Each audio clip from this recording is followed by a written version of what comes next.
press the bell icon on the YouTube app and never miss another update.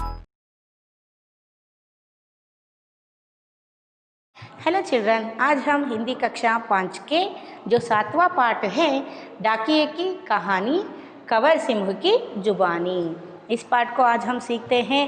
देखिए बच्चों, डाकिये की कहानी, डाकिये का मतलब क्या है? पिछले क्लास में यानी जो पिछले जो पार्ट है 6th पार्ट में, चिट्ठी का सफ़र पार्ट में आप इसके बारे में जान चुके हैं। डाकिया यानी जो पोस्टमैन है। यहाँ एक पोस्टमैन की कहानी यानी स्टोरी, पोस्टमैन के एक स्टोरी को यहाँ दिए हैं। उन जो उस पोस्टमैन के नाम क्या है? कंवर सिंह। कंवर सिंह की जुबानी, जुबानी का मतलब क्या है? जुबान का मतलब क्या है? टंग। जुबान का मतलब क्या होता है? टंग।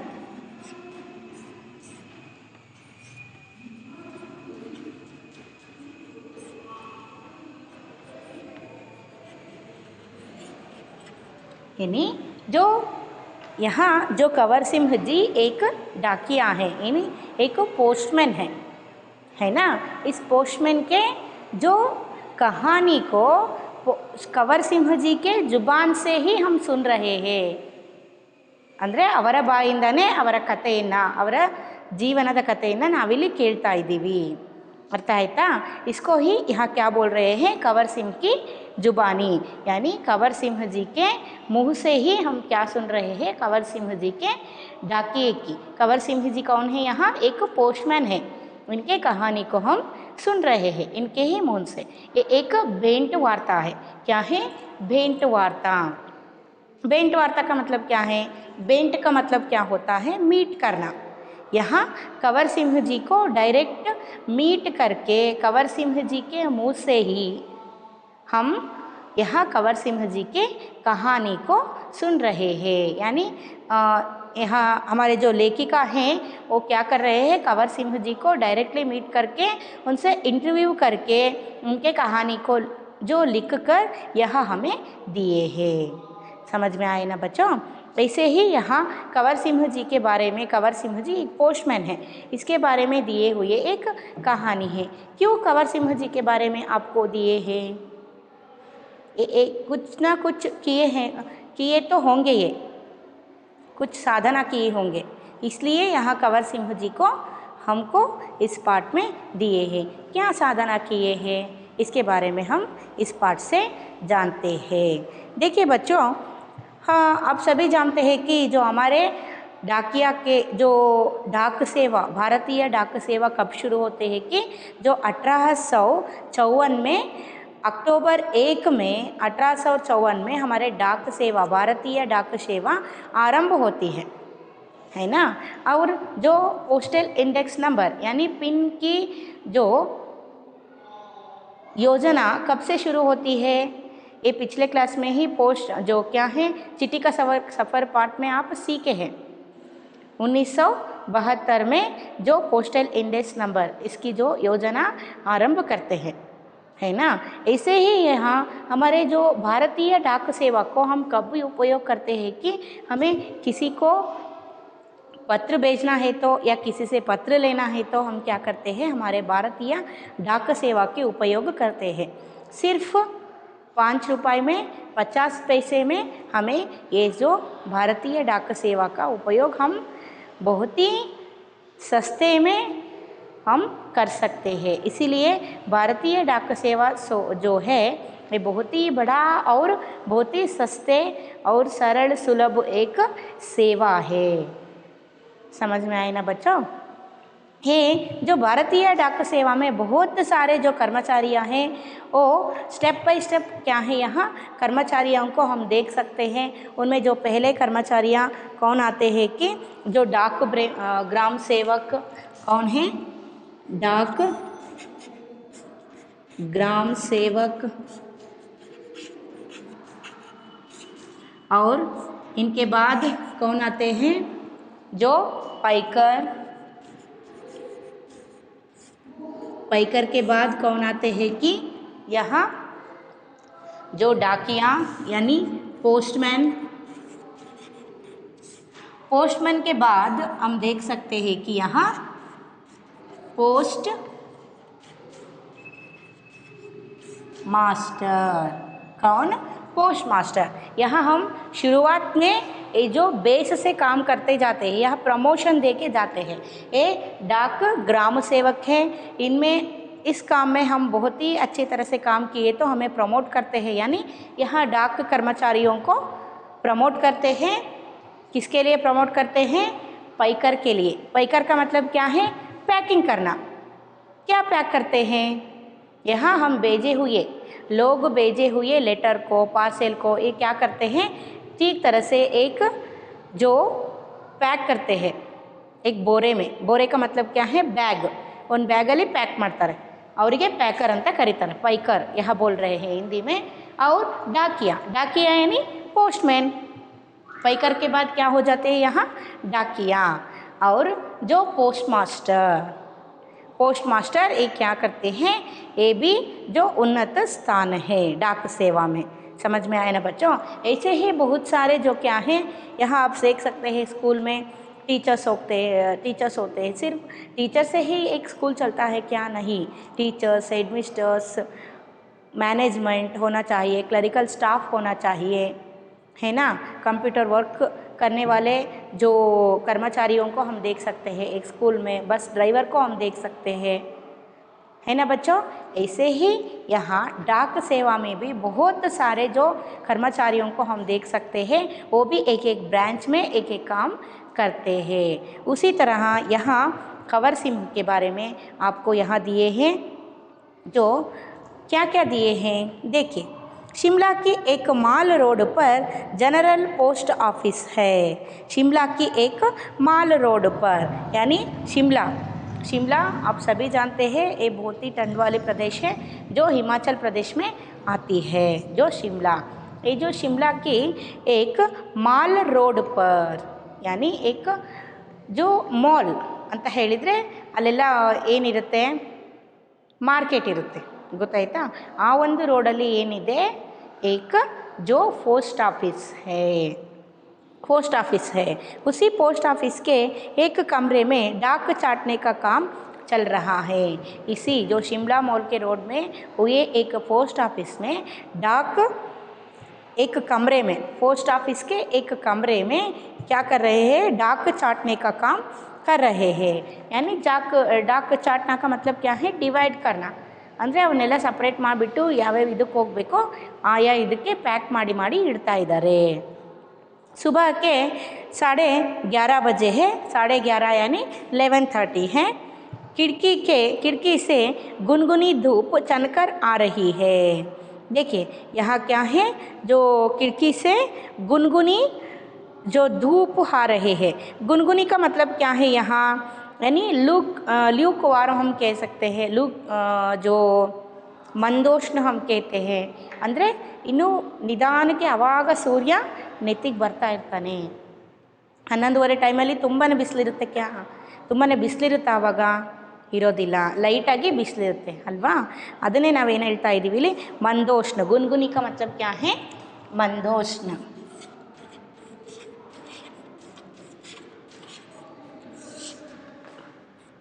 यानी जो मंदोष्ण या ल्यूक वार्म,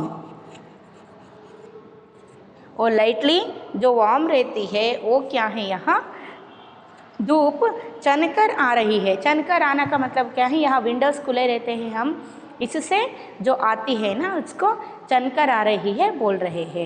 ಅಂದರೆ ಅದರ ಒಳಗಡೆಯಿಂದ ಏನಾಗ್ತಾ ಇದೆ ಇಲ್ಲಿ? ಆವಾಗ ತಾನೇ ಬಂದಿರುವಂತಹ ಬಿಸಿಲು, ಇನ್ನೂ ನೆತ್ತಿಗೆ ಏರಿರೋದಿಲ್ಲ ಬಿಸಿಲು, ಲೈಟಾಗಿರುತ್ತೆ ಬಿಸಿಲು। ಆ ಬಿಸಿಲು ಏನಾಗ್ತಾ ಇದೆ ಇಲ್ಲಿ 11:30 ಟೈಮಿಗೆ ಇಲ್ಲಿ ಪೋಸ್ಟ್ ಆಫೀಸ್ ಒಳಗಡೆಗೆ ಕೆಲಸ ಮಾಡ್ತಾ ಇರೋರ ಮೇಲೆ ಬೀಳ್ತಾ ಇದೆ ಅಂತ ಹೇಳ್ತಿದ್ದಾರೆ। इस धूप का मज़ा लेते हुए 2 पैकर और 3 महिला डाकिया फटाफट डाक चाटने का काम कर रहे हैं। देखिए इस धूप का मज़ा लेते हुए, यानी यहाँ जो शिमला जो प्रदेश है ये हिमाचल प्रदेश के निकट आती है, इसलिए यहाँ बहुत ही ठंड रहती है ना। ठंड रहने के कारण यहाँ के ठंड में हम क्या चाहते हैं? धूप चाहते हैं ಅಲ್ವಾ? ನಮಗೆ ತುಂಬ ಥಂಡಿ ಇದೆ, ಚಳಿ ಆಗ್ತಾ ಇದೆ ಅಂತ ಹೇಳಿದರೆ ನಾವೇನು ಬೇಕು ಅಂತ ಇಷ್ಟಪಡ್ತೀವಿ? ಬಿಸಿಲು ಬೇಕು, ಸ್ವಲ್ಪ ಹೀಟ್ ಆಗಬೇಕು ನಮಗೆ ಅಂತ ಇಷ್ಟಪಡ್ತೀವಲ್ವ ನಾವು? ಅಲ್ವಾ? ಅದೇ ರೀತಿ ಇವ್ರೇನಾಗ್ತಾ ಇದೆ ಇಲ್ಲಿ ಸ್ವಲ್ಪ ಚಳಿಗೆ ಈ 11:30ಗೆ ಏನು ಬಿಸಿಲು ಬರ್ತಾ ಇದೆ ಅದನ್ನು ತುಂಬಾ ಮಜಾ ಲೇತೆ ಹುಯ್ಯೆ ಅಂತ ಹೇಳಿದರೆ ತುಂಬಾ ಖುಷಿಯಿಂದ. ಥಂಡಿಗೆ ಸ್ವಲ್ಪ ಬಿಸಿಲು ಬಂದರೆ ನಮಗೆ ಸ್ವಲ್ಪ ಖುಷಿಯಾದಾಗ ಆಗುತ್ತಲ್ವ, ಸಮಾಧಾನ ಆಗುತ್ತಲ್ವ, ರಿಲೀಫ್ ಆಗುತ್ತೆ. ಆ ರೀತಿ ಅವರೇನು ಮಾಡ್ತಾ ಇದ್ದಾರೆ ಇಲ್ಲಿ, ಯಾರ್ಯಾರು पैकर, 2 पैकर और 3 महिला डाकिया. 2 पैकर, पैकर का मतलब मैं पहले ही जो बोली, जो पैक करने वाले आदमी. पैकर यानी जो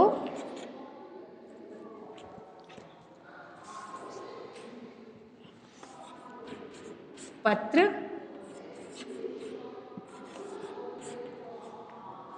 पैकर, आप ऐसे लिए आपको आसान हो जाती है. पैकर यानी जो पैक करने वाले, यहाँ पत्र को पैक करने वाले 2 आदमी हैं.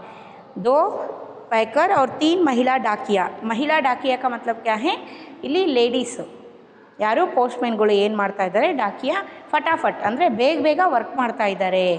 ಲೆಟರ್ಗಳನ್ನೆಲ್ಲ ಒಂದೊಂದು ಹತ್ರ ಪ್ಯಾಕ್ ಮಾಡೋದು, ಹಾಗೆ ಸಪ್ರೇಟ್ ಮಾಡಿಡೋದು, ಎಲ್ಲೆಲ್ಲಿ ತೊಗೊಂಡು ಹೋಗಬೇಕು ಅಂಥೇಳಿ ಅದ್ರ ಮೇಲೆ ಬರೆದಿಡೋದು, ಇದನ್ನೆಲ್ಲ ವರ್ಕು ಮಾಡ್ತಾ ಇದ್ದಾರೆ. वहीं पर मैंने सरकार से पुरस्कार पाने वाले डाकिया कंवर सिंह जी से बात की. यही बातचीत आगे दी जा रही है.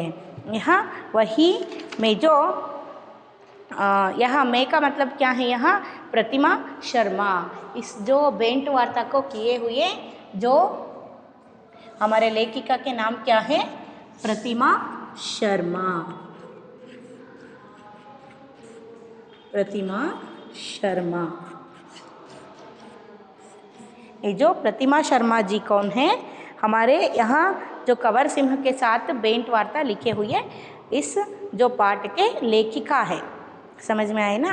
यही जो कौन, जो डाकिया के सेवा में सरकार से पुरस्कार पाए हुए डाकिया कंवर सिंह जी ಅಂದರೆ ಗೌರ್ಮೆಂಟಿಂದ, ಇಲ್ಲಿ ಗೊತ್ತಾಯ್ತಾ कंवर सिंह जी कौन है, ये सरकार से पुरस्कार पाए हुए एक डाकिया है. ಅಂದರೆ ಗೌರ್ಮೆಂಟಿಂದ ಪುರಸ್ಕಾರವನ್ನು ತಗೊಂಡಿರುವಂತಹ, ಮೆಡಲನ್ನು ತಗೊಂಡಿರುವಂತಹ ಒಬ್ಬ ಯಾರಿವರು, ಪೋಸ್ಟ್ಮ್ಯಾನ್. ಯಾರು? कंवर सिंह. ಅದಕ್ಕೆ ನಿಮಗೆ ಏನು ಸಾಧನೆ ಮಾಡಿದ್ದಾರೆ ಇವರು ಅಂತ ಹೇಳಿಬಿಟ್ಟು ಇವರಿಗೆ ಅವಾರ್ಡನ್ನು ಕೊಟ್ಟಿದ್ದಾರೆ. इधर बग्गे निಮಗೆ ಈ ಪಾಠದಲ್ಲಿ ಕೊಟ್ಟಿದ್ದಾರೆ. इसी के बारे में हमारे जो प्रतिमा शर्मा, इसके बारे में आपको पाठ में आगे दिए हैं. देखिए यहाँ इंटरव्यू शुरू होती है, यानी बेंट वार्ता शुरू होती है. किसके साथ? कंवर सिंह जी के साथ. इंटरव्यू कौन ले रहे हैं यहाँ? हमारे जो लेखिका कौन? प्रतिमा शर्मा. आपका शुभ नाम, what is your sweet name, ನಿಮ್ಮ ಹೆಸರೇನು ಅಂತ ಕೇಳ್ತಿದ್ದಾರೆ. मेरा नाम कंवर सिंह है, मैं हिमाचल प्रदेश के शिमला ज़िले के नेरवा गांव का निवासी हूँ. मेरी उम्र 45 साल है. देखिए आपका शुभ नाम, ನಿಮ್ಮ ಹೆಸರೇನು ಅಂತ ಕೇಳಿದಾಗ मेरा नाम कंवर सिंह है, मैं हिमाचल प्रदेश के शिमला ज़िले के नेरवा गांव का निवासी हूँ. मैं हिमाचल प्रदेश के ಅಂದರೆ ಹಿಮಾಚಲ ಪ್ರದೇಶದ ಯಾವ, ಶಿಮ್ಲಾ ಜಿಲ್ಲೆ, ಹಿಮಾಚಲ ಪ್ರದೇಶದಲ್ಲಿ ಶಿಮ್ಲಾ ಜಿಲ್ಲೆ ಬರುತ್ತೆ, ಗೊತ್ತಾಯ್ತಾ? ಡಿಸ್ಟಿಕ್ಕು ಹಿಮಾಚಲ ಪ್ರದೇಶದಲ್ಲಿ ಬರುವಂತಹ ಶಿಮ್ಲಾ ಡಿಸ್ಟಿಕ್ಕಲ್ಲಿ ಬರುವಂತಹ ನೇರ್ವಾ ಗಾಂವ್, ನೇರ್ವಾ ಅಂತ ಹೇಳಿಬಿಟ್ಟು ಒಂದು ಹಳ್ಳಿ, ಅಲ್ಲಿ ನಿವಾಸಿ ಹೋ ಅಂದರೆ ಅಲ್ಲಿ ವಾಸ ಮಾಡ್ತಿರೋರು ನಾವು ಅಂತ ಹೇಳ್ತಿದ್ದಾರೆ. ಮೇರಾ ಉಮ್ರ 45 साल है. 45 का मतलब कितने हैं? 45.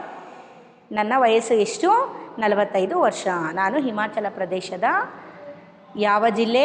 ಶಿಮ್ಲಾ ಜಿಲ್ಲೆಯಲ್ಲಿರುವಂತಹ ನೇವ್ರಾ ಗಾಮ್ ಅಂತ ಏನಿದೆ ಹಳ್ಳಿಯಲ್ಲಿ ನಾನು ವಾಸ ಮಾಡಿದ್ದೀನಿ. ನನಗೆ 45 ವರ್ಷ ಅಂತ ಹೇಳಿಬಿಟ್ಟು ಇಲ್ಲಿ ಯಾರು ಹೇಳ್ತಾ ಇದ್ದಾರೆ? कंवर सिंह ಅವರು ಹೇಳ್ತಾ ಇದ್ದಾರೆ. आपके नेक्स्ट क्वेश्चंस पूछते हैं यहाँ लेखिका.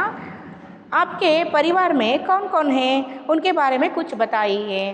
आपके फैमिली के बारे में कुछ बताइए.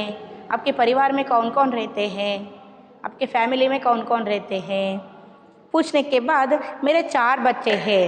कंवर सिंह जी के कितने बच्चे हैं? यहाँ 4 बच्चे हैं. 4 जन मಕ್ಕಳಿದ್ದಾರೆ. 3 लड़कियाँ और 1 लड़का. कितने? 3 लड़कियाँ और 1 लड़का. देखिए 4 ಜನ ಮಕ್ಕಳಂತೆ, ಅದರಲ್ಲಿ 3 ಜನ ಹೆಣ್ಮಕ್ಳು, 1 ಗಂಡು ಮಗು. 2 लड़कियों की शादी हो चुकी है. यहाँ 3 लड़कियों में से 2 लड़कियों के जो शादी हो चुकी. शादी का मतलब क्या है? मैरिज, मದುವೆ ಆಗ್ಬಿಟ್ಟಿದೆ. और कितने बच्चे हैं यहाँ? 1 लड़की और 1 लड़का बच्चे हैं. मेरा एक और बेटा भी था, वह मेरे गांव में एक पहाड़ी से लड़कियां लाते हुए गिर गया, जिससे उसकी मौत हो गई. देखिए यहाँ कंवर सिंह जी को और एक लड़का था, यानी कंवर सिंह जी को टोटल कितने बच्चे थे? 5 बच्चे थे. उनमें 3 लड़कियां और 2 लड़के. ಅಂದರೆ 3 ಜನ ಹೆಣ್ಮಕ್ಳು ಮತ್ತು 2 गंड मक्लू. लेकिन एक बेटा जो है वो क्या हो गई यहाँ? पहाड़ी जो जगह से क्या लाने के लिए? लकड़ियाँ लाने के लिए. लकड़ी का, पहाड़ का मतलब क्या है? पहाड़ का मतलब हिल. पहाड़ यानी हिल.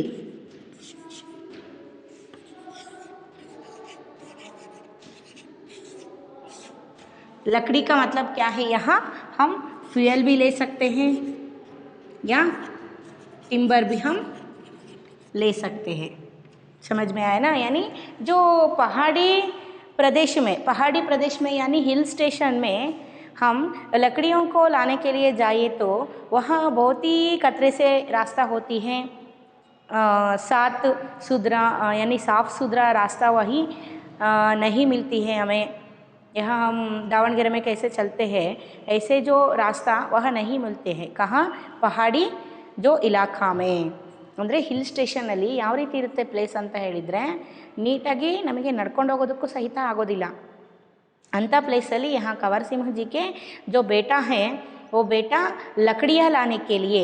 लकड़ियाँ क्यों लाते हैं? वो फ्यूल के लिए लाते हैं. फ्यूल का मतलब क्या है? जो खाना बनाने के लिए, खाना पकाने के लिए वो क्या करते हैं? लकड़ियों के इस्तेमाल करते हैं. ईंधन के रूप में हम जैसे गैस स्टोव यूज़ करते हैं और ऐसे लकड़ियों को क्या करते हैं? चिमनियों को ಯೂಸ್ करते हैं. समझ में आए ना? ऐसे ही जो ಅಂದರೆ ಅವ್ರು ಏನು ಮಾಡ್ತಾರೆ, ಕಟ್ಟಿಗೆನ ಕಡ್ಕೊಂಡ್ಬಿಟ್ಟು ಅದನ್ನು ಒಲೆ ಉರಿ ಮಾಡಿಬಿಟ್ಟು ಅಡುಗೆ ಮಾಡ್ಕೊಳ್ತಾರೆ. ಇದಕ್ಕೋಸ್ಕರ ಅವ್ರು ಏನು ಮಾಡ್ತಾಯಿದ್ರು, ಕಟ್ಟಿಗೆಗಳನ್ನು ತೊಗೊಂಡು ಬರ್ತಾಯಿದ್ರು. ಅದರಲ್ಲಿ ಇವ್ರ ಮಗ कंवर सिंह ಅವ್ರ ಮಗ ಏನಾಗಿದ್ದ, ತರೋದಕ್ಕಂತ ಹೋಗಿದ್ದ. लकड़ियाँ काटने के लिए जब जो यह पहाड़ी इलाके में जाया था तब क्या हो गई, यहाँ गया था तब जो नीचे गिरकर मर गया. देखिए कितने जो खतरनाक रास्ता है. जो हिमाचल की पहाड़ियाँ ಅಂದರೆ वहाँ के जो हिल स्टेशन है हिमाचल प्रदेश के, वहाँ बहुत ही जो क्या हैं टेढ़े मेढ़े रास्ते होते हैं और वहाँ के इलाके में बहुत सारे जो पेड़ उगे रहते हैं. लेकिन हमें वहाँ जाकर उन्हें काटने के लिए रास्ता ठीक नहीं रहती है. बहुत ही खतरनाक रास्ता होती है. कुछ भी स्लिप हुए तो हम क्या हो सकते हैं? मर सकते हैं. उसी तरह यहाँ कंवर सिंह जी के एक बेटा लकड़ी लाने के लिए गया था, तब वहाँ से गिरकर मर गया था. ಅಂದರೆ ತುಂಬ ಎತ್ತರ ಪ್ರದೇಶ ಇರುತ್ತೆ ಹಿಮಾಚಲ್ ಪ್ರದೇಶ ಅಂತ ಹೇಳಿದರೆ, ಅಲ್ಲಿ ಕಟ್ಟಿಗೆಯನ್ನು ಕಡ್ಕೊಂಬರಕ್ಕೆ ಹೋಗಿದ್ದಾರೆ ಅಂದರೆ ಸ್ವಲ್ಪ ಸ್ಲಿಪ್ ಆಯಿತು ಅಂದರು, ಬಿದ್ದರು ಅಂದರು, ನಾವು ಉಳಿಯೋದು ಕಷ್ಟ ಅಲ್ಲಿ. ಅಂಥದ್ರಲ್ಲಿ ಇವ್ರ ಮಗ ಏನಾಗಿದ್ದಾನೆ, ಹಾಗೆ ತರೋಕ್ಕೆ ಹೋದಾಗ ಸ್ಲಿಪ್ಪಾಗಿ ತೀರ್ಕೊಂಡು ಬಿಟ್ಟಿದ್ದಾನಂತೆ ಅಂತ ಹೇಳ್ತಾ ಇದ್ದಾರೆ. जिसमें उसकी मौत हो गई. फिर जो हमारे लेखिका क्या प्रश्न पूछते हैं कि आपके बेटे के साथ जो हुआ उसका हमें बहुत दुख है. आपके इलाके में इस तरह की घटनाएं क्या अक्सर होती रहती हैं? देखिए यहाँ जो लेखिका क्या बोल रहे हैं कि आपके बेटे के साथ वो जो हुआ है, जो हादसा हुआ है आपके बेटे के साथ, ये बहुत ही बुरा हुआ. इससे हमें भी दुख हो रही है. ಅಂದರೆ ಈ ಥರ ವಿಷಯಗಳನ್ನು ಕೇಳಿದಾಗ ನಮಗೂ ಸಹಿತ ದುಃಖ ಆಗುತ್ತಲ್ವಾ. ಅದನ್ನೇ ಇಲ್ಲಿ ನಮ್ಮ ಲೇಖಕರು ಏನು ಹೇಳ್ತಾ ಇದ್ದಾರೆ, ನಿಮ್ಮ ಮಗನ ಜೊತೆಗೆ ಏನಾಗಿದೆ ಅದು ನಮಗೂ ಸಹಿತ ದುಃಖ ಆಗ್ತಾ ಇದೆ. ಲೇಕಿನ್ ऐसे ही जो घटना ये आपके इलाके में, इलाका का मतलब क्या है यहाँ? एरिया. इलाका का मतलब क्या है? एरिया.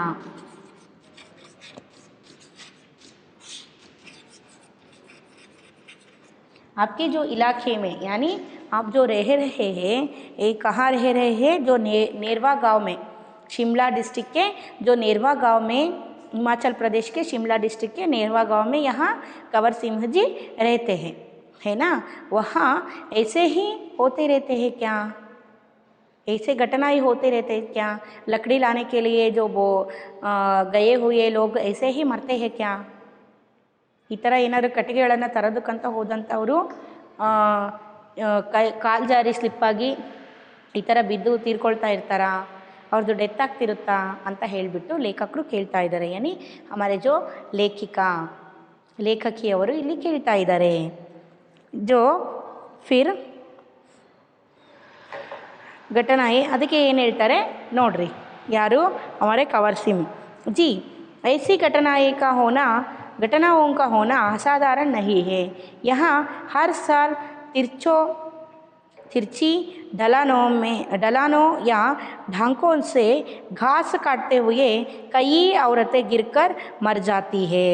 देखिए जी, हौदु ऐसी ही जो घटना है रोज़ होते नहीं, लेकिन कभी कभी ऐसे होती है.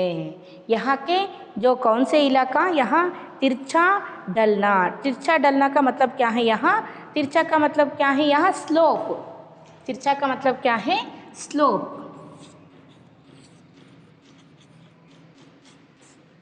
तिरछा यानी स्लोप. ढलना का मतलब क्या है, डाउन हिल्स,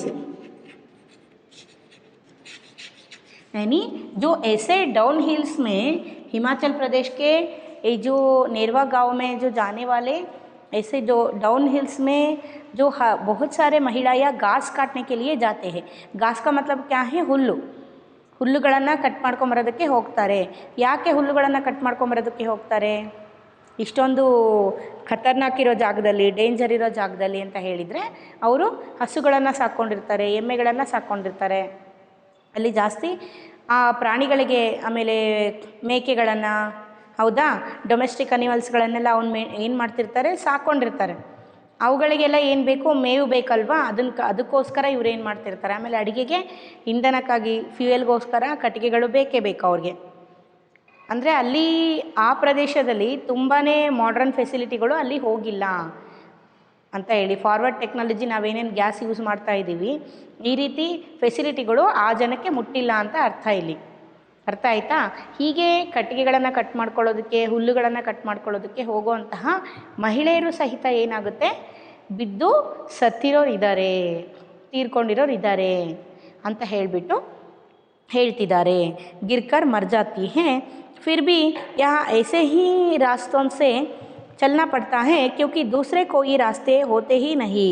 हमारे गांव में अभी तक बस नहीं पहुंच पाती हैं. हिमाचल में हज़ारों ऐसे गांव हैं जहां पैदल चलकर ही पहुंच सकते हैं. देखें, फिर भी ऐसे जो खतरनाक ऐसे जो लोग मरते हैं घास काटने के लिए, लकड़ियों को काटने के लिए जाए तो, ऐसे जो लाने के लिए गए तो स्लिप होकर मर जाते हैं, लेकिन फिर भी वही रास्ता पर यहाँ जाना पड़ता है क्योंकि कुछ भी जो रास्ता ही नहीं है. ಅಂದರೆ ಅಲ್ಲಿ ಬೇರೆ ದಾರಿಗಳಿಲ್ಲ, ಎಲ್ಲ ದಾರಿಗಳು ಇದೇ ಥರನೇ ಇದೆ ಅಲ್ಲಿ. अभी तक यहाँ जो नेरवा गांव में बस की फैसिलिटी नहीं है.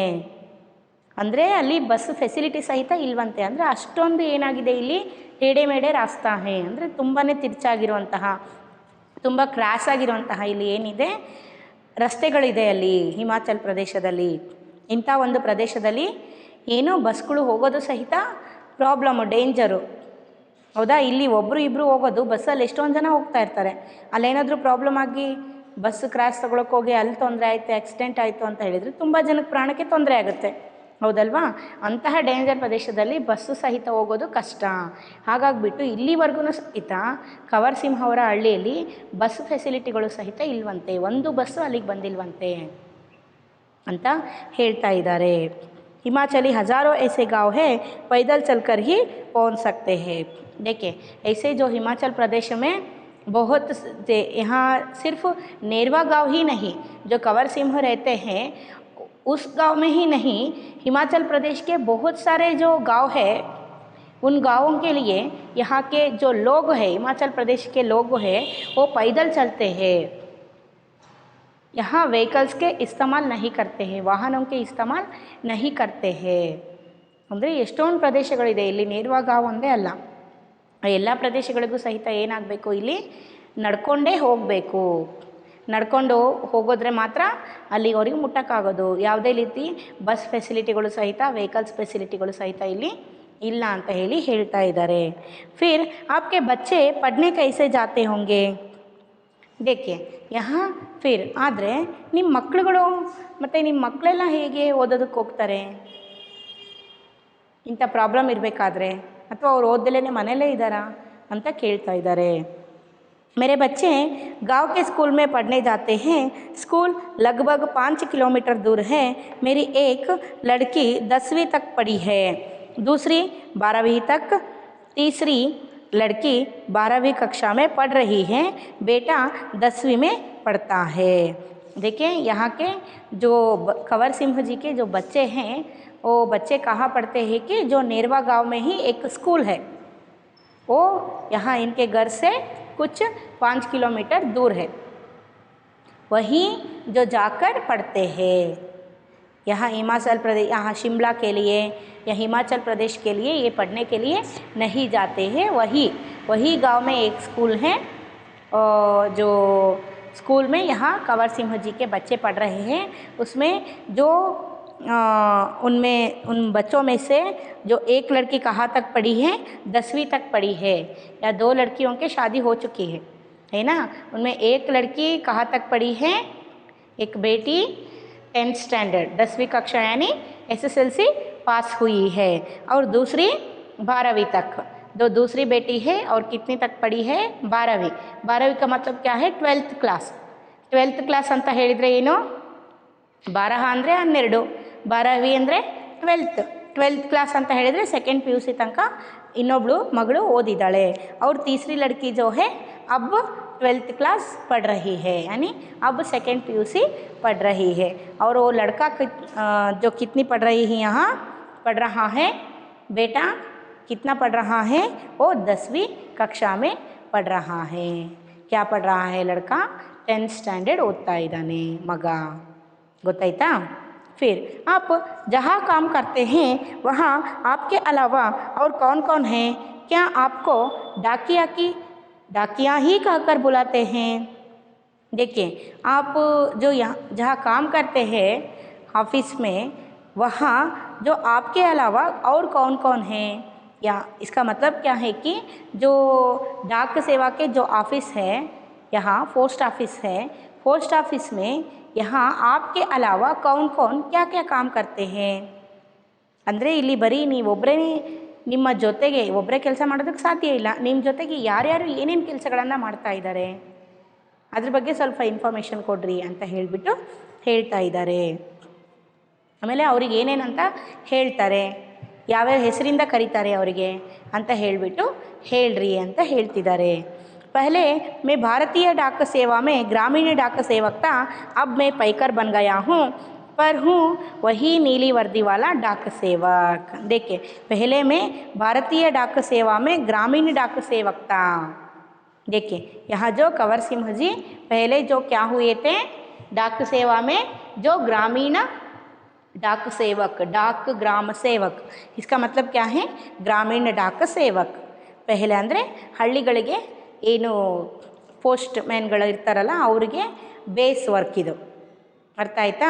ಅವರು ಮೊದಲು ಅವರಾಗಿದ್ರಂತೆ, ಇವರು ಹಳ್ಳಿಗಳಿಗೆ ಹೋಗ್ಬಿಟ್ಟು ಏನು ಮಾಡ್ತಾಯಿದ್ರು, ಪೋಸ್ಟ್ಮ್ಯಾನ್ ಆಗಿ ವರ್ಕ್ ಮಾಡ್ತಾಯಿದ್ರು. ಅವರು अब क्या बन गए ये, अब जो प्रमोट होके पैकर बन गए हैं, यानी ಪ್ಯಾಕರ್ ಆಗಿದ್ದಾರೆ. ಗೊತ್ತಾಯ್ತಾ? ಪ್ಯಾಕರ್ ಅಂದರೆ ಬಂದಿರೋ ಲೆಟರ್ಗಳನ್ನೆಲ್ಲ ಪ್ಯಾಕ್ ಮಾಡೋದು, ಒಂದು ಚೀಲದಲ್ಲಿ ತುಂಬಿಡೋದು. ಅರ್ಥ ಆಯ್ತಾ? ಅದನ್ನು ಪೋಸ್ಟ್ಮ್ಯಾನ್ಗಳು ತೊಗೊಂಡು ತೊಗೊಂಡೋಗಿ ಏನು ಮಾಡ್ತಾರೆ, ಎಲ್ಲ ಊರುಗಳಿಗೂ ಹಂಚಿ ಬರ್ತಾರೆ. फिर ये क्या है, वही नीली वाली वर्दी में है, लेकिन ये जो क्या है, प्रमोट होने के बाद भी मैं वही ನೀಲಿ ವರ್ದಿ ಮೇ ಹೇ. ಅಂದರೆ ಅಲ್ಲಿನ ಪೋಸ್ಟ್ ಮಾಸ್ಟರ್ಗಳ ಬಟ್ಟೆಗಳನ್ನು ಹೇಳ್ತಾ ಇದ್ದಾರೆ. ಅಂದರೆ ನಾನು ಅದೇ ನೀಲಿ ಕಲರ ವರ್ದಿ ಕಾ ಮತ್ಲಬ್ ಕ್ಯಾ ಹೈ, ಯಹಾ ಯೂನಿಫಾರ್ಮ್, ಅದೇ ಯೂನಿಫಾರ್ಮಲ್ಲಿ ನಾನು ವರ್ಕ್ ಮಾಡ್ತಾ ಇದ್ದೀನಿ ಅಂತ ಹೇಳಿಬಿಟ್ಟು ಹೇಳ್ತಿದ್ದಾರೆ. डाक सेवक को करना क्या क्या होता है। देखिए यहाँ क्या पूछ रहे हैं, डाक सेवक को यानी पोस्टमैन को क्या क्या करना होता है।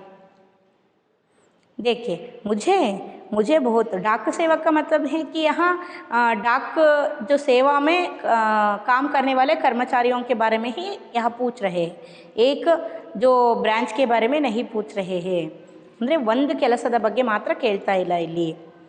मुझे बहुत कुछ करना होता है, चिट्ठियाँ, रजिस्ट्री पत्र, पार्सल, बिल, बूढ़े लोगों की पेंशन आदि छोड़ने गाँव जाता हूँ।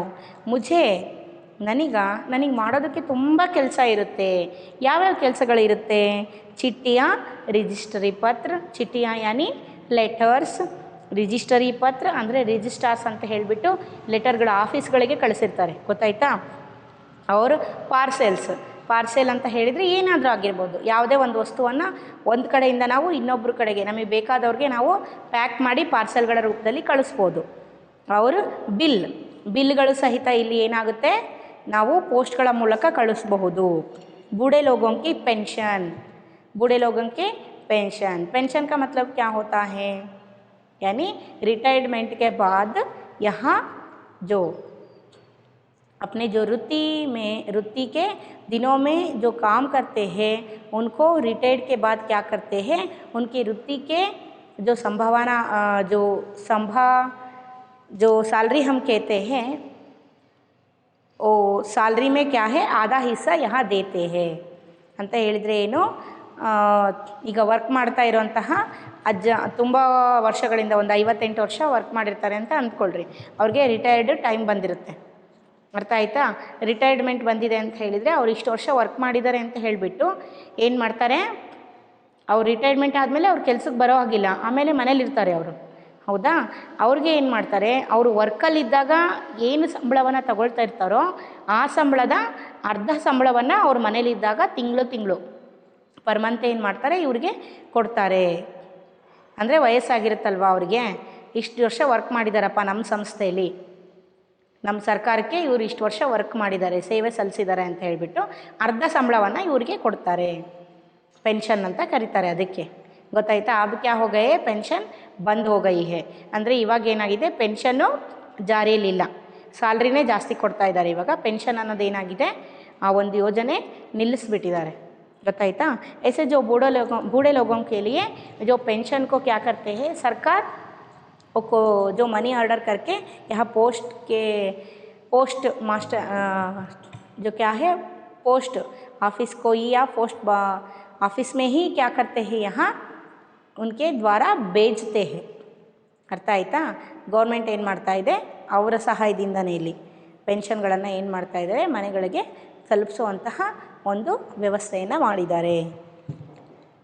गाँव छोड़ने गाँव जो जाता हूँ, क्या यह सब अभी भी करना पड़ता है, क्योंकि अब तो सूचना और संदेश देने के बहुत से नए तरीके आ गए हैं, क्या ये सब अभी भी करना पड़ता है क्या।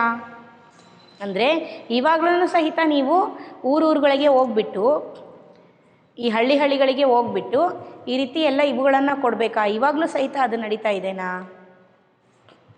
ಯಾಕಂದರೆ ಇವಾಗ ತುಂಬಾ ಏನಾಗಿದೆ, ಟೆಕ್ನಾಲಜಿ ತುಂಬಾ ಮುಂದುವರೆದ್ಬಿಟ್ಟಿದೆ, ಹೌದಲ್ವಾ। ಯಾವ್ಯಾವುದೋ ರೀತಿಯ ಒಂದು ಫೆಸಿಲಿಟಿಗಳು ನಮಗೆ ತುಂಬಾ ಸಿಕ್ಬಿಟ್ಟಿದೆ ಇವಾಗ, ಮೆಸೇಜ್ ಕಳಿಸೋದಕ್ಕೆ, ಹೌದಲ್ವಾ। ಇವಾಗ ಪಾರ್ಸೆಲ್ಗಳು ಕಳಿಸೋದಕ್ಕೂ ಸಹಿತ ತುಂಬಾ ನಮಗೇನು ಸಿಕ್ಕಿದೆ, ಫೆಸಿಲಿಟಿಗಳು ಸಿಕ್ಬಿಟ್ಟಿದೆ, ಹೌದಲ್ವಾ। ಅಂಥದ್ರಲ್ಲೂ ಸಹಿತ ಇವಾಗಲೂ ಸಹಿತ ನೀವು ಈ ಕೆಲಸಗಳನ್ನು ಮಾಡ್ತಿದ್ದೀರಾ ಅಂತ ಕೇಳ್ತಾ ಇದ್ದಾರೆ, ಹೌದಲ್ವಾ। ಆದರೆ ಏನು ಹೇಳ್ತಾರೆ ನೋಡಿರಿ ಉತ್ತರ ಅದಕ್ಕೆ, ಇದು ನಮಗೂ ಕ್ವಶನ್ ಇದೆ, ಹೌದಾ। ಎಷ್ಟೊಂದು ಬೇರೆ ರೀತಿಯ ಒಂದು ಟೆಕ್ನಾಲಜಿಯಲ್ಲಿ ಫಾರ್ವರ್ಡ್ ಆಗಿಬಿಟ್ಟಿದ್ದೀವಿ ನಾವು, ಮೆಸೇಜ್ಗಳನ್ನು ಸಹಿತ ಮೊಬೈಲ್ಗಳ ಮೂಲಕ ಕಳಿಸ್ತೀವಿ। ಇವಾಗ ಏನೇ ಒಂದು ನಾವು ಆರ್ಡ್ರ್ ಮಾಡಬೇಕಂದ್ರೂ ಮೊಬೈಲಲ್ಲಿ ಆರ್ಡ್ರ್ ಮಾಡ್ತೀವಿ, ಮೊಬೈಲಲ್ಲೇ ಅಡ್ರೆಸ್ ಕೊಟ್ಟರೆ ಅವರು ನಾವಿರೋ ಹತ್ರನೇ ತೊಗೊಂಡು ಬಂದು ಪಾರ್ಸೆಲ್ಗಳನ್ನು ಕೊಡ್ತಾರೆ। ಈವನ್ ಜೋ ಈಟಿಂಗ್ ಐಟಮ್ಸ್, ಹೌದಲ್ವಾ, ನಾವು ತಿನ್ನೋ ಐಟಮ್ಸ್ಗಳನ್ನು ಸಹಿತ ಈಗ ಏನು ಮಾಡ್ತಾ ಇದ್ದಾರೆ, ಯಾವುದ್ರಗಳ ಮೂಲಕ, ಮೊಬೈಲಲ್ಲೇ ಆರ್ಡ್ರ್ ಮಾಡಿದರೆ ಸಾಕು ಮನೆ ಹತ್ರನೇ ತೊಗೊಂಡು ಬಂದು ಕೊಡ್ತಾರೆ, ಹೌದಲ್ವಾ।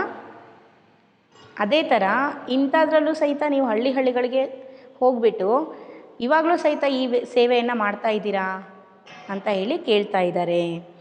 शहरों में भले ही आज संदेश देने के कई साधन आ गए हैं, यानी जो जैसे फ़ोन, मोबाइल, ईमेल वगैरह, लेकिन गांव में तो आज भी संदेश पहुंचाने का सबसे बड़ा ज़रिया डाक ही है.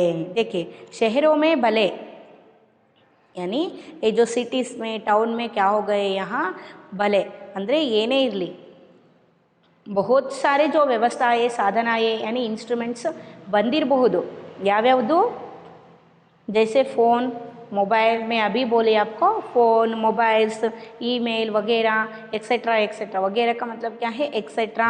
इन सभी को यहाँ शहरों में यूज़ कर रहे हैं, लेकिन गांव में इनके जो उपयोग कम करते हैं और वहाँ हमें क्या नहीं मिलते हैं? नेट नहीं मिलते हैं, यानी ಟವರ್ नहीं मिलते हैं. ಹೌದಲ್ವಾ? ನಮಗೆ ಹಳ್ಳಿಗಳಲ್ಲಿ ಟವರ್ ಸಿಗೋದಿಲ್ಲ. ಇಲ್ಲಿಂದ ಸಿಟಿಯಿಂದ ಹೋದ್ರೂ ಸಹಿತ ನಮಗೆ ಬೇಗ ಟವರ್ ಸಿಗೋದಿಲ್ಲ ಅಲ್ಲಿ. ನೋಡಿದ್ದೀರಾ ನೀವು? ಇವಾಗಲೇ ಇದರಲ್ಲಿ ಲಾಕ್ಡೌನ್ ಟೈಮಲ್ಲೇ ನೋಡಿದ್ದೀವಿ. ಹೌದಲ್ವಾ? ಎಷ್ಟೊಂದು ಮಕ್ಕಳಿಗೆ ಟವರ್ಗಳು ಸಿಗದೇ ಇರೋದನ್ನು ನಾವು ನ್ಯೂಸ್ಗಳಲ್ಲಿ ನೋಡಿದ್ದೀವಿ. ಹೌದಾ? ಅದರಲ್ಲೂ ಹಿಮಾಚಲ ಪ್ರದೇಶದಲ್ಲಿ ಅಂತ ಹೇಳಿದರೆ ಹೇಗಿರ್ಬೋದು? ಅಲ್ಲಿ ಟವರ್ ಸಿಗೋದು ತುಂಬಾ ಕಷ್ಟ ಅಲ್ಲಿ. ಹೌದಲ್ವಾ? ಹಾಗಾಗಿ ಹಳ್ಳಿಗಳಲ್ಲಿ ಹಾಗೆ ಅಲ್ಲಿ ಮಕ್ಕಳು ಅಲ್ಲೇ ಹಳ್ಳಿಯಲ್ಲೇ ಓದ್ತಾ ಇದ್ದಾರೆ ಅಂದರೆ ಅವ್ರು ಇನ್ನೊಂದು ಸಿಟಿಗಳಿಗೆ ಹೋಗಿ ಓದೋದಕ್ಕೂ ಸಹಿತ ಅವ್ರಿಗೆ ಬಸ್ ಫೆಸಿಲಿಟಿ ಇಲ್ಲ. ಅಷ್ಟೊಂದು ಕಷ್ಟವನ್ನು इतने जो कष्टों को सहते हुए यहाँ जो तकलीफ़ों को सहते हुए ऐसे जो डेंजरस तकलीफ़ हुए एक रास्ता में, ख़तरनाक रास्ता में आकर वहाँ के बच्चे पढ़ सकते हैं क्या? यहाँ हिमाचल प्रदेश में पढ़ते हैं. जो बहुत क्या चाहिए? यहाँ पैसा चाहिए. पैसों के बिना यहाँ हिमाचल प्रदेश में जो क्या है, हॉस्टल में रहकर जो पढ़ने के लिए भी पैसों की हमें ज़रूरत है. ऐसे जो पैसों से कुछ लोग पढ़ते हैं, लेकिन पैसे जिनके पास नहीं होते हैं ऐसे बच्चे क्या करते हैं? ये जो तकलीफ़ों को उठाना नहीं चाहते हैं, इसलिए वो वही जो गांव में कितने तक हैं वही तक पढ़कर क्या है कुछ और काम करने में लग जाते हैं. ಹೌದಲ್ವಾ? ತುಂಬ ಕಷ್ಟಗಳನ್ನು ಅನುಭವಿಸ್ಬಿಟ್ಟು ಬೇರೆ ಊರುಗಳಿಗೆ ಓದೋಂಥವ್ರು ಹೋಗ್ತಾರೆ ಕೆಲವೊಬ್ಬರು ರಿಸ್ಕ್ ತಗೊಂಡು. ಹೌದಾ? ದುಡ್ಡಿರೋ ಅಂಥವ್ರು ಹಾಸ್ಟೆಲ್ಗಳಿಗೆ ಹಾಕ್ಬಿಡ್ತಾರೆ ತಮ್ಮ ಮಕ್ಳುಗಳನ್ನು. ಆದರೆ ದುಡ್ಡಿಲ್ಲದೆ ಇರೋಂಥವ್ರು ಏನು ಮಾಡ್ತಾರೆ? ಅವ್ರ ಸ್ಕೂಲಲ್ಲಿ ಅವ್ರ ಹಳ್ಳಿಯಲ್ಲಿ ಎಲ್ಲಿ ತನಕ ಇದೇನೋ ಎಜುಕೇಷನ್ನು ಅಲ್ಲಿ ತನಕ ಮಾತ್ರ ಓದ್ಬಿಟ್ಟು ಅಲ್ಲೇ ಹಳ್ಳಿಯಲ್ಲಿ ಏನಾದರೂ ಕೆಲಸಗಳನ್ನು ಮಾಡೋದಕ್ಕೆ ಶುರು ಮಾಡ್ತಾರೆ. ಗೊತ್ತಾಯ್ತಾ? ऐसे ही यहाँ क्या है, यहाँ के लोग जो गांव के लोग हैं अभी भी क्या हैं? डाक सेवकों यानी जो डाकियों को यहाँ क्या करते रहते हैं? इंतज़ार करते रहते हैं. उनके सेवा में भी उनको यहाँ डाक सेवकों को बहुत ही क्या देते हैं? सम्मान करते हैं, वो रिस्पेक्ट देते हैं. याकंद्रे हम क्या करते हैं? जो मोबाइल में मैसेज भेजते हैं, मोबाइल से मैसेज लेते हैं, किसी के मैसेज, किसी को भी यहाँ हम मैसेज भेज सकते हैं, है ना? लेकिन जो किसी के मैसेज को लेना, पेंशन लेना, ये सभी क्या हो जाती है यहाँ? जो किसी ने घर को आकर यहाँ दिए तो ये बहुत ही खुश वाली बात होती है वहाँ के लोगों को. ಅಂದರೆ ನಾವು ಮನೇಲಿ ಇದನ್ನೆಲ್ಲ ನೋಡಿರೋರಿಗೆ ಏನೂ ಅನಿಸೋದಿಲ್ಲ. ಆದರೆ ಇನ್ನೊಬ್ಬರು ನಮ್ಮ ಫ್ರೆಂಡ್ಸ್ ಆಗಲಿ ರಿಲೇಟಿವ್ಸ್ ಆಗಲಿ ಏನೇ ನಮಗೆ ಕಳಿಸಿದ್ದಾರೆ ಅಂತ ಹೇಳಿದರೆ, ಮೆಸೇಜ್ ಕಳಿಸಿದ್ದಾರೆ, ಲೆಟರ್ ಬರೆದಿದ್ದಾರೆ ಅಂತ ಹೇಳಿದರೆ, ಅಥವಾ ನಮಗೆ ಪೆನ್ಷನ್ ಬಂದಿದೆ ಅಂತ ಹೇಳಿದರೆ ಅವರಿಗಾಗೋ ಖುಷಿ, ಅದನ್ನು ಯಾರೋ ಒಬ್ಬರು ತಂದು ನಮಗೆ ಕೊಡ್ತಾ ಇದ್ದಾರೆ ಅಂತ ಹೇಳಿದರೆ ಅಲ್ಲಿ ಆಗೋ ಖುಷಿನೇ ಬೇರೆ ಇರುತ್ತೆ. ಅಂದರೆ ಅವ್ರು ಯಾರೂ ಇದನ್ನು ಯೂಸ್ ಮಾಡೋದಿಲ್ಲ. ಮೊಬೈಲ್ ಯೂಸ್ ಮಾಡದೇ ಇದ್ದಾಗ ಆ ಖುಷಿ ಏನು ಅನ್ನೋದು ಅವ್ರಿಗೆ ಗೊತ್ತಿರುತ್ತೆ. ಅರ್ಥ ಆಯಿತಾ? ಆ ರೀತಿ ಇಲ್ಲಿ ಏನು ನಮ್ಮನ್ನು ಕಾಯ್ತಾ ಇರ್ತಾರೆ, ಅವರು ನಮಗೆ ತುಂಬಾ ರೆಸ್ಪೆಕ್ಟ್ ಕೊಡ್ತಾರೆ ಹಳ್ಳಿ ಜನ ಅಂತ ಹೇಳಿಬಿಟ್ಟು ಹೇಳ್ತಾ ಇದ್ದಾರೆ कंवर सिंह ಅವರು.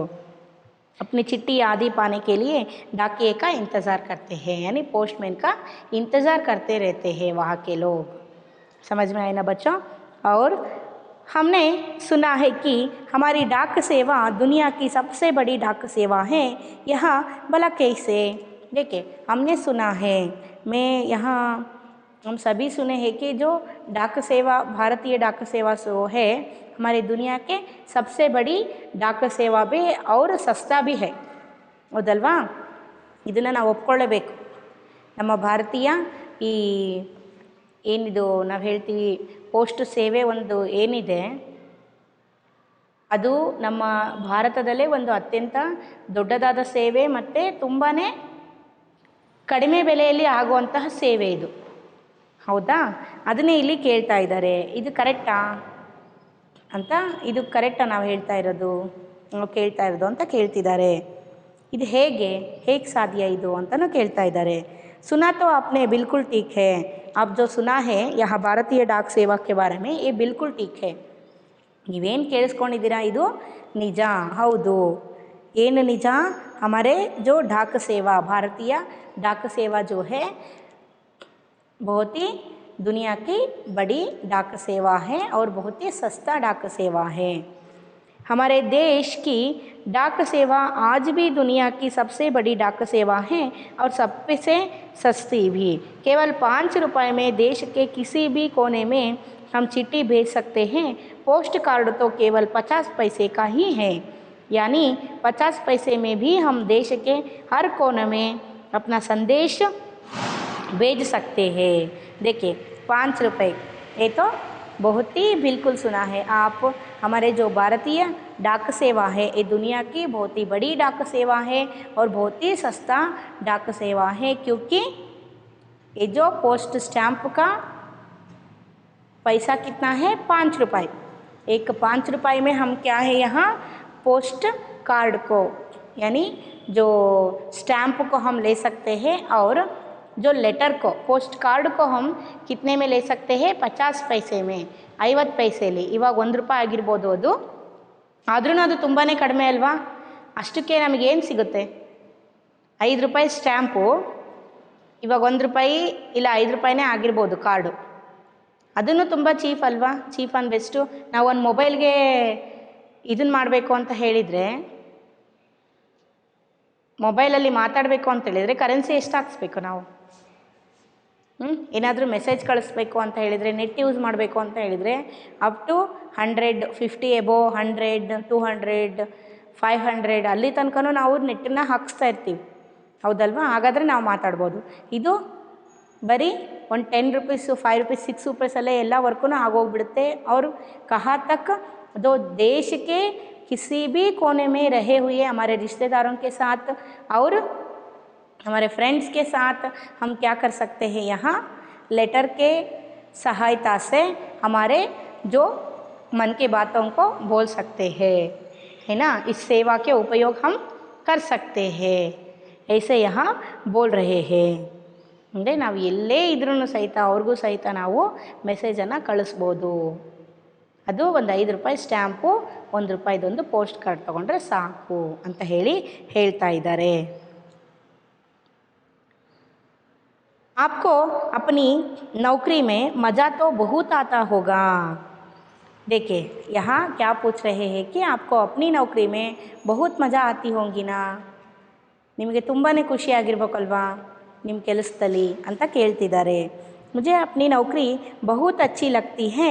जब मैं दूर नौकरी करने वाले सिपाही का मनी ऑर्डर लेकर उसे उसके घर पहुंचाता हूँ तो उसके बूढ़े माँ बाप का खुशी भरा चेहरा देखने ही बनता है. मुझे अपनी नौकरी बहुत अच्छी लगती है.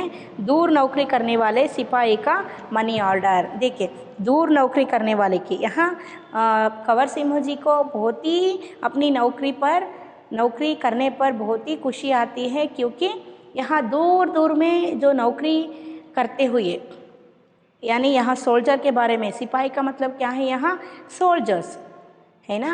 इस सोल्जर्स या किसी भी जो दूर के जो शहरों में काम करने वाले जो लोगों को लोग अपने जो घर वालों को यहाँ कुछ पैसा बेचते हैं, तो है ना, मनी ऑर्डर करके पैसा बेचते हैं और कुछ लेटर में लिख कर बेचते हैं, कुछ मैसेजेस को बेचते हैं, पार्सल्स बेचते हैं.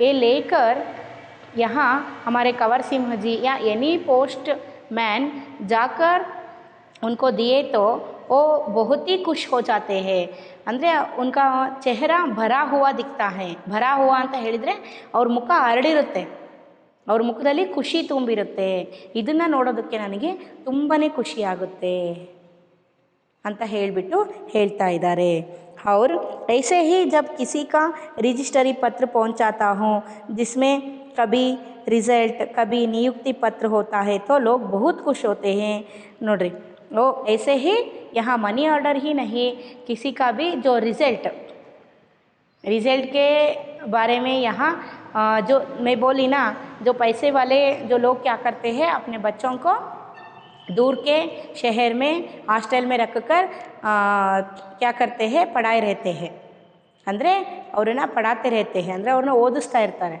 ಹೌದಲ್ವಾ जब अपने जो बच्चों के वो पढ़ाई करके घर में यहाँ अपने गाँवों में आकर रहते हैं वो जो बच्चे ಅಂದರೆ ನೀವೇನು ಮಾಡಿರ್ತೀರಾ ಹಾಸ್ಟೆಲಲ್ಲಿ ಇದ್ದು ರಜದಲ್ಲಿ ಮನೇಲಿ ಬಂದು ಇರ್ತೀರಾ ರಿಸಲ್ಟಿನ ದಿವಸ ರಿಸಲ್ಟ್ ಬರ್ತಾ ಇರುತ್ತೆ ಹೌದಲ್ವಾ ಆವಾಗ ಸ್ಕೂಲಿನ ಹೆಡ್ ಮಾಸ್ಟರ್ ಆಗಲಿ ಯಾರಾದರೂ ಆಗಲಿ ಅಥವಾ ನಿಮ್ಮ ಮಕ್ಕಳೇ ಅಲ್ಲಿ ಓದ್ತಾ ಇದ್ದಾರೆ ಅಂತ ಹೇಳಿದರೆ ಅವ್ರ ರಿಸಲ್ಟನ್ನು ಏನು ಮಾಡ್ತಾರೆ ಲೆಟರಲ್ಲಿ ಬರೆದ್ಬಿಟ್ಟು ಕಳಿಸಿರ್ತಾರೆ ನಾನು ಇಷ್ಟೊಂದು ಮಾರ್ಕ್ಸ್ ತೊಗೊಂಡಿದ್ದೀನಿ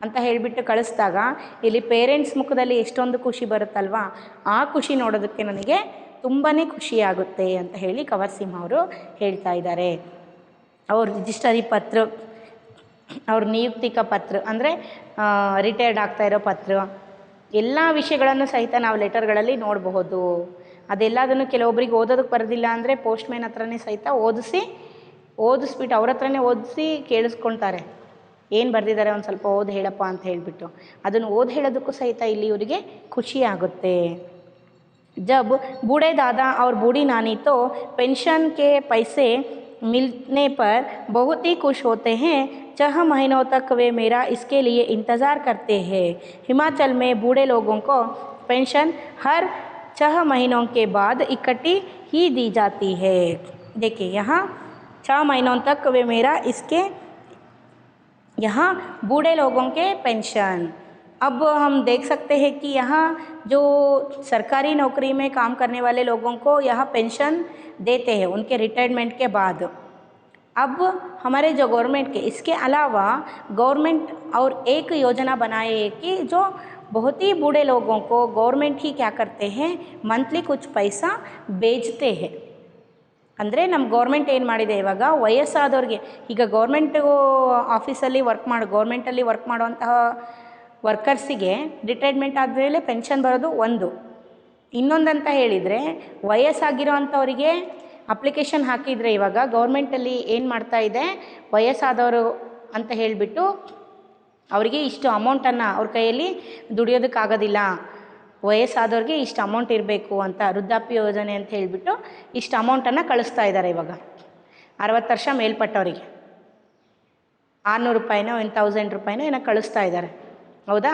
ಆ ರೀತಿ ಅಮೌಂಟನ್ನು ಇಲ್ಲಿ ವಯಸ್ಸಾದವರಿಗೆ ತಗೊಂಡೋಗಿ ಕೊಟ್ಟಾಗ ಅವ್ರಿಗೆ ಆಗುವಂಥ ಖುಷಿ ನೋಡಿಬಿಟ್ಟು ನನಗೆ ತುಂಬ ಖುಷಿಯಾಗುತ್ತೆ वो भी 6 महीने तक यहाँ इंतज़ार करते हैं ಹಿಮಾಚಲ್ ಪ್ರದೇಶ में ಅಂದರೆ ಇಲ್ಲಿ ಹಿಮಾಚಲ್ ಪ್ರದೇಶದ ಸುತ್ತಮುತ್ತ ಇರೋಂಥ ಹಳ್ಳಿಗಳಲ್ಲಿ ಮತ್ತು ಶಿಮ್ಲಾದ ಸುತ್ತಮುತ್ತ ಇರೋಂಥ ಹಳ್ಳಿಗಳಲ್ಲಿ ಇಲ್ಲಿ ಏನು ಹೇಳ್ತಾ ಇದ್ದಾರೆ ಇಲ್ಲಿ 6 ತಿಂಗಳಿಗೆ ಒಂದು ಸಲ ಅವರಿಗೆ ಏನನ್ನು ಕಳಿಸ್ತಾರೆ ಪೆನ್ಷನ್ ಕಳಿಸ್ತಾರೆ ಯಾಕೆ ಅಂತ ಹೇಳಿದರೆ ಹಿಮಾಚಲ್ ಪ್ರದೇಶದಲ್ಲಿ ತಿಂಗಳಿಗೆ ಒಂದೊಂದು ಸಲ ಹೋಗಿಬಿಟ್ಟು ಅಂಥ ಒಂದು ಡೇಂಜರ್ ಇರೋ ಪ್ಲೇಸಲ್ಲಿ ತಿಂಗಳಿಗೆ ಒಂದು ಸಲ ಹೋಗಿಬಿಟ್ಟು ಪೆನ್ಷನ್ ಕೊಡೋದು ಕಷ್ಟ ಆಗುತ್ತೆ ಅವ್ರಿಗೆ ತಲುಪಿಸೋದು ಹೌದಲ್ವಾ ಹಾಗಾಗಿಬಿಟ್ಟು ಇಲ್ಲಿ 6 ತಿಂಗಳಿಗೆ ಒಂದು ಸಲ ಏನು ಕೊಡ್ತಾರೆ ಪೆನ್ಷನನ್ನು 6 ತಿಂಗಳದೂ ಒಟ್ಟಿಗೆ ಸೇರಿಸಿ ಏನು ಮಾಡ್ತಾಯಿದ್ದಾರೆ ಪೆನ್ಷನನ್ನು ಕೊಡ್ತಾರೆ ಅರ್ಥ ಆಯ್ತಾ ಹಾಗಾಗಿಬಿಟ್ಟು 6 ತಿಂಗಳಿಂದನೂ ಇವ್ರು ಏನು ಮಾಡ್ತಿರ್ತಾರೆ ಇಲ್ಲಿ ವಯಸ್ಸಾಗಿರೋ ಅಜ್ಜ ಅಜ್ಜಿ ಇಲ್ಲಿ ಯಾರಿಗೆ ಪೋಸ್ಟ್ಮ್ಯಾನ್ಗೋಸ್ಕರ ಡಾಕಿಯೋं के लिए क्या करते हैं ವೇಟ್ करते रहते हैं ಅವ್ರನ್ನ